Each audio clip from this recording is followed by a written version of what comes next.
ಎಲ್ರಿಗೂ ನಮಸ್ಕಾರ. Video skip ಮಾಡಬೇಡಿ. ನಮ್ಮ ಕರ್ನಾಟಕ ಈ ಪರಿಸ್ಥಿತಿಗೆ ಬರಕ್ಕೆ ಕಾರಣ ಏನು? ಯಾರ್ರೀ ಕಾರಣ?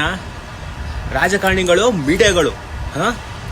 ಕಂಡಲ್ಲಿ ರೇಪ್ ಆಗ್ತಿದೆ, ಕಂಡಲ್ಲಿ ಮರ್ಡರ್ ಆಗ್ತಿದೆ, ಹುಡುಗಿರು ರೋಡಾಗಿ ನಡ್ಕೊಂಡು ಹೋಗೋ ಕತ್ಕೊಯ್ತಾರೆ, ಎತ್ತಕೊಂಡೋಗಿ ರೇಪ್ ಮಾಡ್ತಾರೆ. ಈ ಪರಿಸ್ಥಿತಿ ಬಂದಿದೆ ಅಂದ್ರೆ ಇದಕ್ಕೆ ಕಾರಣ ಯಾರು? ಕಾರಣ ಯಾರ್ರೀ? ಮುಂದೆ ಹೀಗೆ ನಡೀತಾ ಹೋದ್ರೆ ನಮ್ಮ ಕರ್ನಾಟಕ ಎಲ್ಲಿಗೆ ಹೋಗುತ್ತೆ? ಒಂದು ಹುಡುಗಿ ರೋಡಲ್ಲಿ ನಡ್ಕೊಂಡು ಹೋಗೋಕ್ಕಾಗಲ್ಲ ಅಂದ್ರೆ ನಮ್ಮ ಪರಿಸ್ಥಿತಿ ಇಲ್ಲಿಯವರೆಗೆ ಬಂದಿದೆ. ಇದೆಲ್ಲ ಯಾವಾಗ ನಿಮ್ದು ಕರೆಕ್ಟ್ ಆಗೋದು?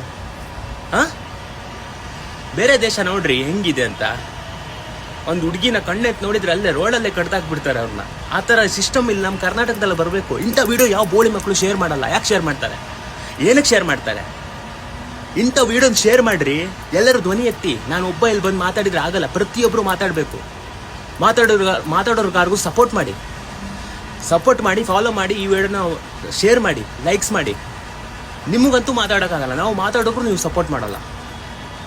ಈ ಸಿಸ್ಟಮನ್ನು ತರಲೇಬೇಕು. ರೇಪ್ ಮಾಡಿದವ್ರು ಗಲ್ಲಿಗೇರಿಸ್ಬೇಕು. ಒಂದು ಹುಡುಗಿ ಸೇಫಾಗಿ ಪ್ರತಿಯೊಂದು ಜಾಗದಲ್ಲೂ ಸೇಫಾಗಿ ಬೆಳಿಗ್ಗೆ ಆಗಲಿ ರಾತ್ರಿ ಆಗಲಿ ನಡ್ಕೊಂಡು ಹೋಗುವಾಗ ಏನೂ ಆಗಬಾರ್ದು ಅವಳಿಗೆ.